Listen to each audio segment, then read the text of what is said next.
Hi, Hey, he's David. and he's Doug, He's a chimichanga. and he's a... And together we are. Duty.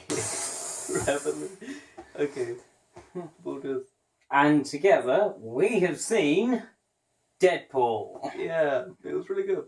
Yeah, latest Marvel property release thing. Although not the first time we've seen Deadpool. He appeared for like 5 minutes in the terrible X-Men Origins. Everyone pretty one. much... everyone just goes, no, that was just bad, it should feel bad. I think everyone kind of just treats that as non-canon. It's just like so bad, but they're just like, no, that doesn't exist. That's not official. It's pretty much non-canon. Yeah. Like, even the director people were like, we fucked it. So yeah. However, we're happy to say we like this one. Brian Reynolds got a second chance. Yeah. And by God, did he give owned that role. Yeah. I can't think of anyone else who would have pulled that off. He was great in that role. But I think we're getting ahead of ourselves. Yeah, okay. So I think we should go on to the positives. Let's start with the positives. See so. Alright, like a plus. Yes. Hashtag positives. You hashtagged. Okay, do you want to begin? Why not? Good Lord, the title sequence in this film is spectacular. I think we'll go into details about this in the spoilers, but I'm just gonna say this is like title sequence to Casino Royale levels of perfect. It's pretty. It's just perfect. It's top 10 title sequences of all time levels of great. And it's like the bit in Pulp Fiction where it just cuts to black and you see the Pulp Fiction and it goes that. It's yeah. It's that kind of just beautiful. So good. And Ryan Reynolds does a fantastic job as Deadpool, as you were about to say. Yeah. Alright, okay. That was your cue to start saying things. Ryan Reynolds pretty cool in his film. He reprises his role. Reprise the right word? That's the right He word. reprises his role as Deadpool, but a proper film for it. And he does it really well. Yeah. The other actors in it are pretty cool too. The CGI in this film was really good. Yeah, there wasn't all that much of it as well. It was like, obviously the suit. The suit was all the CGI, and Galactus, but he was totally CGI. Yeah. Yeah. But there was some practical stuff in there as well, and a lot of practical stuff. Yeah. And it was nice. And I don't think we've gone this far without mentioning the jokes. Yeah, this film is funny. This film is riotously funny. It's ridiculously funny. Right from the start. Yeah, I don't want to spoiler it. Yeah. I don't see a lot of comedy films, but this was just great. This really was a blast. It actually felt nice to have a not so serious superhero movie kind of thing. Anything you want to go on? Positives. I liked the ordering the film. Like, they worked with flashbacks quite well. The flashbacks and the whole non-linear delivery of the film was pretty cool. But I'm also happy it all came to the point where you catch up, basically. Yeah. Some films don't do that. Yeah, in fact, it tells you quite succinctly. And now we're all caught up. And there's a very good joke in there, which I won't spoil. But yeah, is breaking the fourth wall a spoiler? If you're at all familiar with Deadpool, you know that's a given. Okay, yeah, he breaks the fourth wall a lot, which is pretty cool. Yeah, that's kind of his whole shtick. It's his thing. Apart from being unkillable, obviously. Yeah. There are some nice scenes in this film. Which reminds me, we somehow still haven't talked about the plot of this. we actually just got way ahead of ourselves and started going on like weird things. So I think you should take the plot on this. Go right ahead. But what do you mean? The plot of the movie, like a rough synopsis. The viewers at home. Deadpool. How he became Deadpool. Deadpool's associates. Deadpool's friends. Deadpool's people he doesn't want to keep around. Bad guys. Bad guys. Deadpool beats unicorns. This is why you should take control now. Oh boy. This is a Deadpool origin story delivered really nicely. The use of non-linear delivery to sort of like to give an explanation for the awesome fight scene that happens and it breaks away from it's kind of nice. It's weirdly kind of breaks it up. I think I would have preferred a bit more of the big fight, but there's plenty of action left in the film. But there's like the opening big thing is kind of like split up a little bit. So the idea is that Wade Wilson is a mercenary with a big mouth, and he gets terminal cancer. And so, to save his wife from the hardships of letting him die, he signs up for a totally legit superhero. Sign your organs here. Superhero thing. And yeah, everything kind of goes downhill from there. And it turns into a revenge story a la Kill Bill, just with more limbs being hacked off of the main character. Yeah, this film was quite... I don't want to say gory, because it's not like, oh, there's blood in my mouth, blood on the floor, or organs, but a lot of people die. It's really pretty gory. There's one particular death in this that happens towards the very start, which is, by and large, possibly one of the goriest things I've seen this year. Bearing in mind, we have both seen The Revenant and The Hateful Eight. You say what I got here. Oh, God. God, it's true. No way can you say this isn't gory. But it's not bleedy gory, it's more like... It's not bleedy gory. There's a bit where he's looking through his bleeding arm. Okay. That's not a spoiler, by the way. I don't think that's in the trailer. With that, let's go on to the negatives. Even though that's like a equals. The negatives. Shall I start? Yes, go ahead.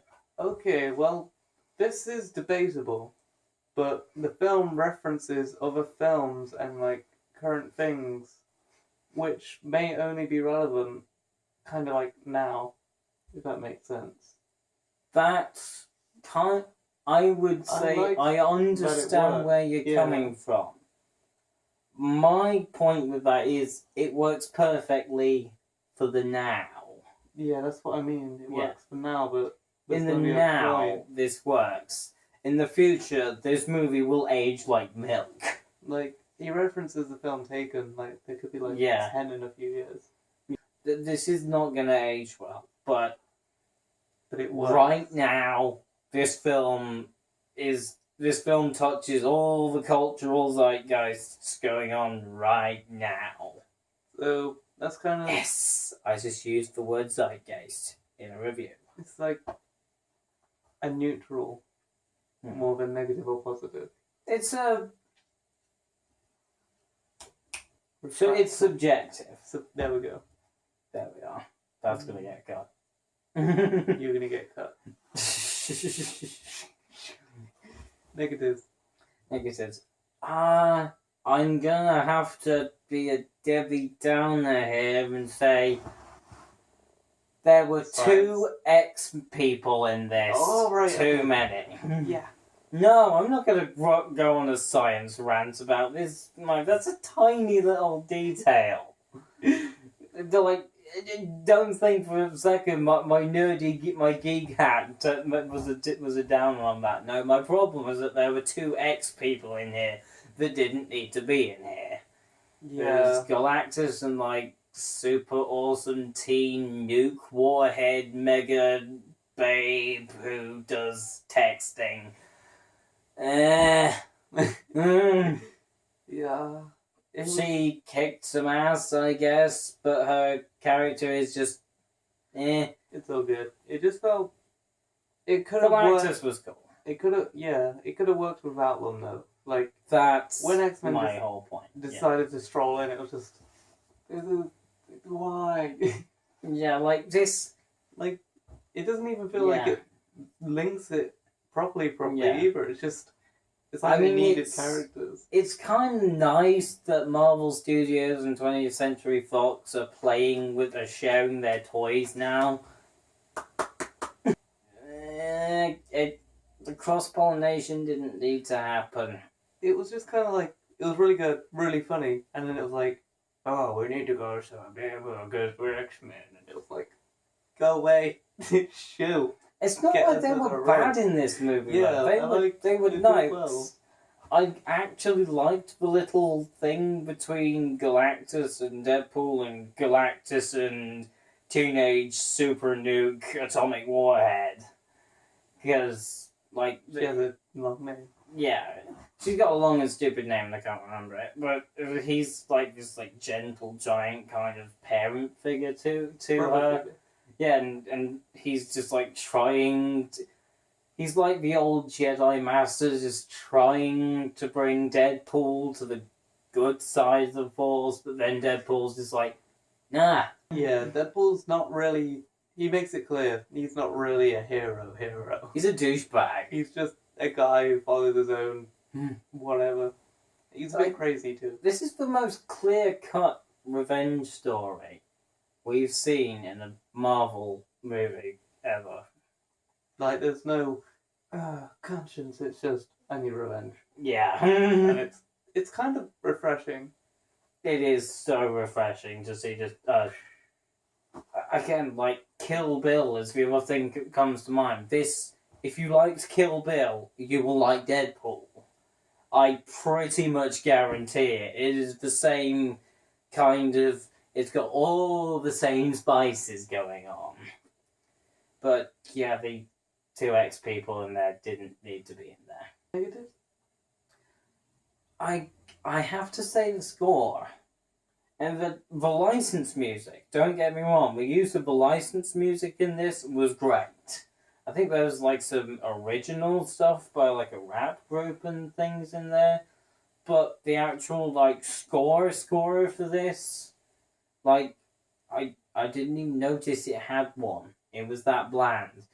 And somehow it's by the guy who did the score for Mad Max Fury Road, which was all like, Panama, Panama, Panama, Panama, Panama, and then like, blah, blah, blah, and then But this was just like, I noticed a couple of obnoxious Inception blahs at one point, and that was it. Could you remember a single bit of music from this movie that wasn't licensed music? Wow. Oh no, that's licensed. That's licensed. There was some guitars at some point. What point? When he was fighting the bad guys near the end? There were guitars during there? Yeah. They weren't noticeable.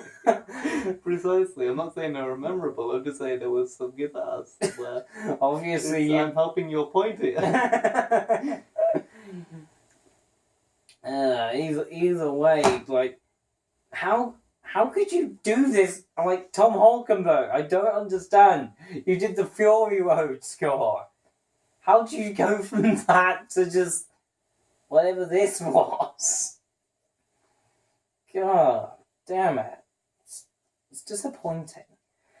Oh! Throwing one last positive in there. The romance in this film was actually good. There's a romance in this film, and it's actually good. Like, it held my interest, and I'm chalking it up there. This is, like, one of about 5 romances in a non-romance film that I care about. Why? Like, the two characters are, like, deeply fucked up.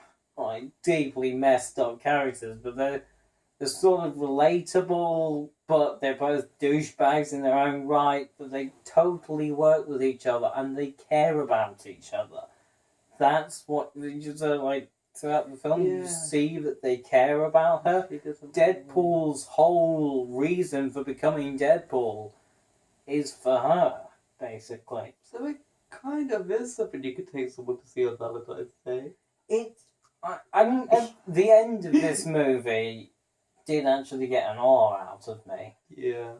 There was a kiss at the end of this, because obviously there's a kiss. That's not even spoiling anything. It's like, but it's like, aww. There are a couple of complete douchebags, and like he's completely messed up now, but oh, she still loves him, and that's so cute. It's nice. It's refreshing. Brings us to... Wait, I could have one more negative. Go on, negative. Well, this one's more me being picky, but those some wardrobe malfunctions. I picked up on. Like, he was wearing one thing and then he wasn't. But that could have been easily him just changing a jacket and stuff. So I won't. Let's just go on to the end. And just being a negative Nandy, Cuba. Negative Nandy. Lukewarm water. Which brings us on to the verdict. Liam, what do you give Deadpool? Well, you probably already knew what our answer's going to be. It's a 1 from me. And it's a 1 from me. Go see this film while you can. I highly recommend seeing it, even if you're not a fan of like the Marvel movies. This stands. You don't like X-Men, you don't like Marvel. Hell, even if you didn't like Guardians of the Galaxy, this film would be good. Yeah, like this is like goes for a 15 rating as well. Like this is rated R in America. I don't know what that means. Yeah, R stands for restricted. All right. Okay. The only R is their version of 15, and X is their version of 18. Like, if you like, say, things like Tarantino, you'll definitely like this film. If you like action movies, you'll definitely like this film. If you liked, say, Kingsman, you will almost certainly like this film. And there is a culmination of many, many good flavors in this movie that come together, and it's nice. Like, it is perfectly executed. Save for the X people, obviously. Yeah. Which is my big thing about it. But the story is nicely contained, the characters are great, the dialogue is witty beyond belief, and we'll go into some of the best bits of that in the spoilers. If you like a bit of crude humour, like if dick jokes and gore float your boat, go right ahead. If you enjoyed The Hangover, you will definitely enjoy this movie. This one stands out. Yeah, it's impossible to quite say, like, this is one of the most ridiculously OTT and, like sex, gore, violence, and all that good stuff just put into one brainless, crass, crude, melting pot that just touches your inner teenager, and it's just like, yes! Every now and then you want to just regress into teenage, like, hormone-filled nonsense and enjoy some violence and sex. And just, I think I'm just this isn't a film for intellectual people. If you're one of those people who say, oh yeah, it's a very sophisticated film. Oh god, politics. No. It's not for you. Sorry. And that said, that brings us on to the spoilers. I'm not doing a spoiler dance with you on my lap. Oh, go on, you know you want to. It's time for the spoilers!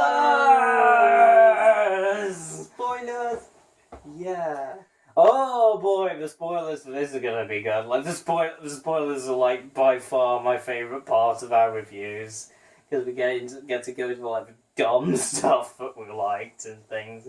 You've been warned. Of course, you've been warned. As if us yelling spoilers wouldn't be enough warning. I don't know. There are probably some people out there like, why are they waving their arms about? I don't get what spoilers means.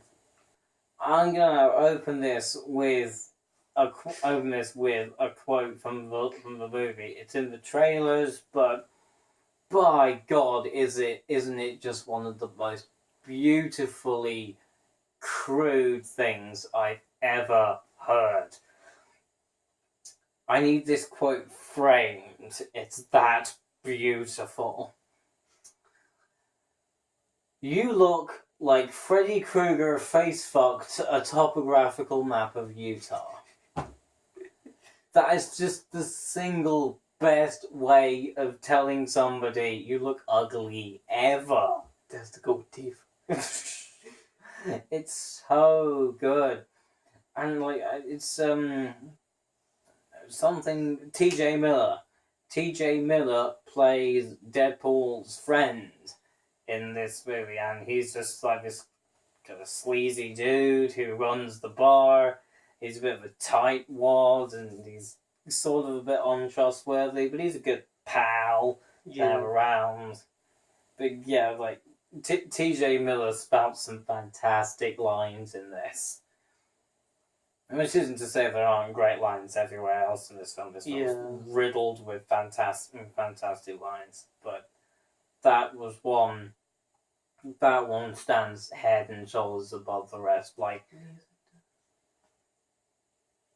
you had it coming. I had it coming. Like, if you have top 100 movie quote posters in like 20 years' time, that one's gonna be in there. You look like Freddy Krueger face-fucked a topographical map of Utah. That is gonna be there underneath Rosebud. What's in the box? We all know what's in the box. Or do we? As the spoiler section, we can tell them what's in the box. That's for another film and another day. Speaking of spoilers, there's another great line in this, in which Deadpool cuts his own hand off. Baby hand! Yeah, he cuts his hand off, and Yeah. he makes a joke, and then he has baby hand, and he strokes the old lady's face with it. It's beautiful. Yeah, it was like Joe was like being apprehended by this guy, and he just leans into the camera and says like, "You ever seen 127 Hours? Well, spoiler alert!" And he just goes and starts hacking off his own hand. Yeah, he's not subtle. He just hacks his hand off. Which then brings one of the best visual gags I've seen in a Marvel movie, in which his like hand is just still stuck on the handcuffs, and it's just like a middle finger that slowly spins round. Yeah, it's beautiful. It's fantastic, isn't it? But while we're on the subject of his hands, when he punches the big metal guy, he breaks one hand, and it's all flimsy. Breaks the other hand. And then he kicks him, and he's just there with all his limbs just like broken, and it's just ridiculous. He's just like hopping. He's He's like, like, ah! Bang! It's just beautiful.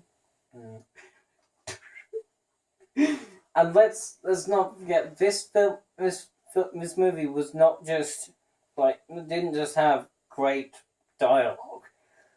It was filmed funny.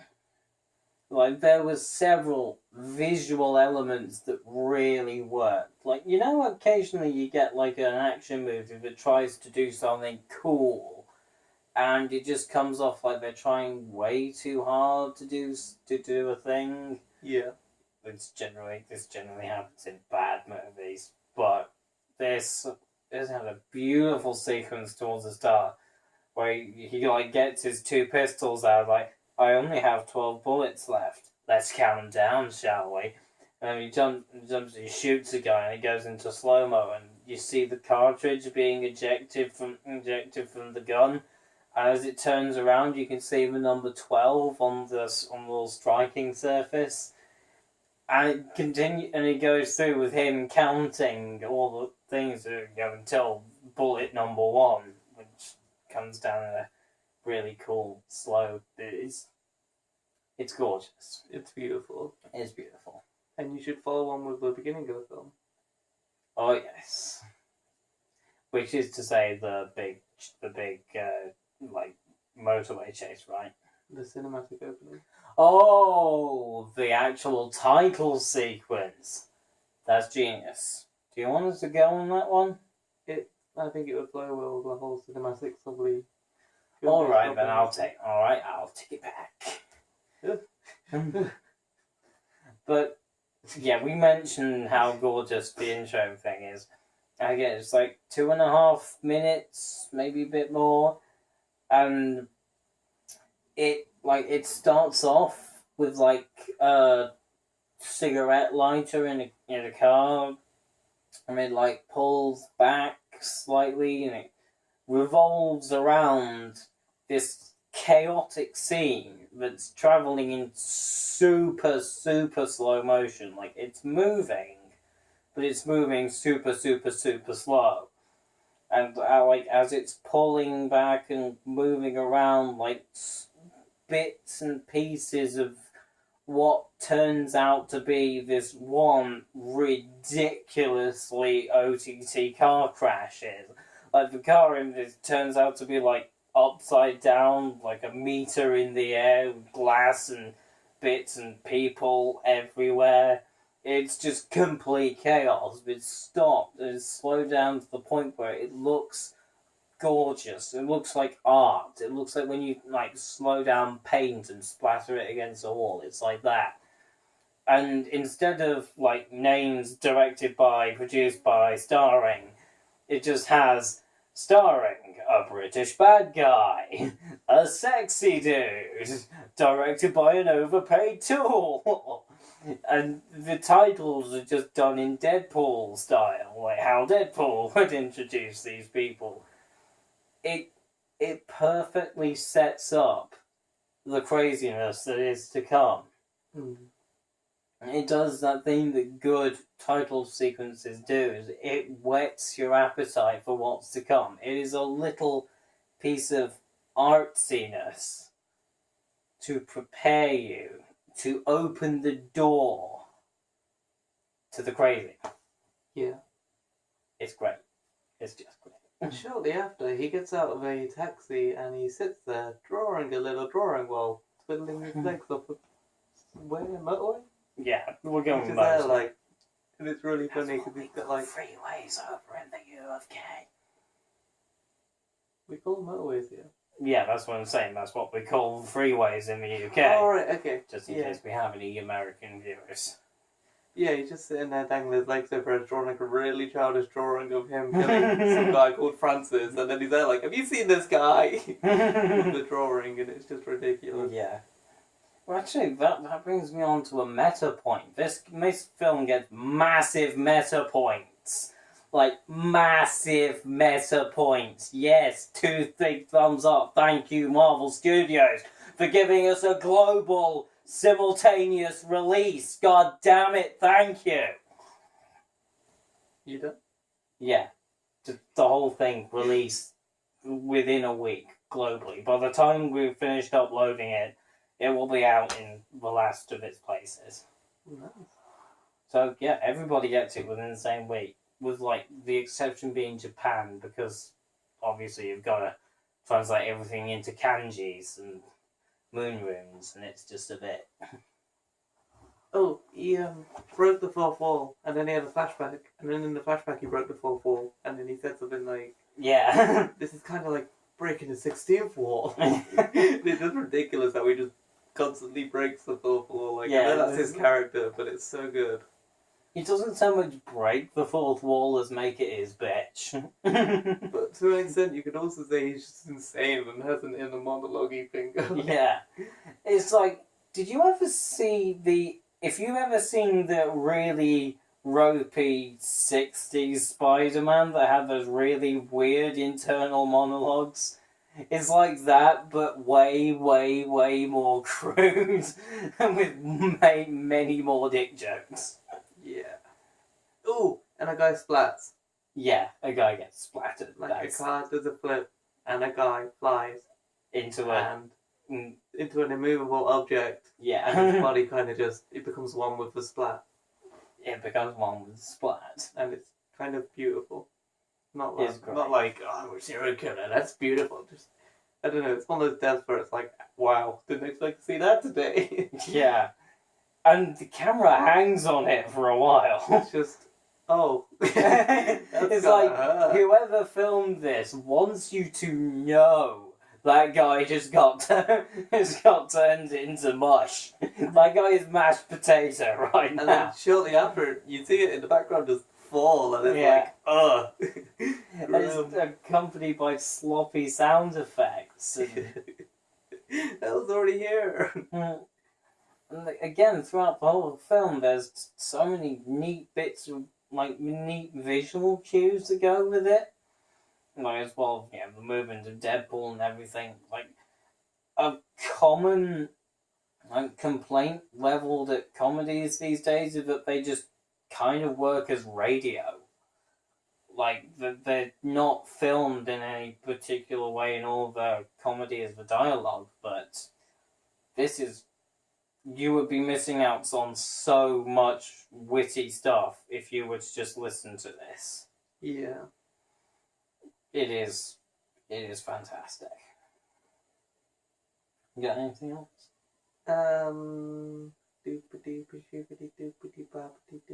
did for a moment, but it slipped my mind. In which case, I think I'll go on to say there's a really like Deadpool turning into Deadpool bit is really dramatic in this. Yeah. The like becoming the superhero thing in this is really like it's intense. You feel for him. Like he's pretty much put into a suffocation chamber. That's nasty. And then he has to fight, and then he's impaled. Yeah. Oh no, I'm impaled. And that's like that's how he starts. That's his origin story. Not a lot of superheroes can say they start off by getting impaled. Ooh, there's a fun part when he gets stabbed in the head. And you pretty much learn that if he gets stabbed in the brain, he will live. He can't die pretty much.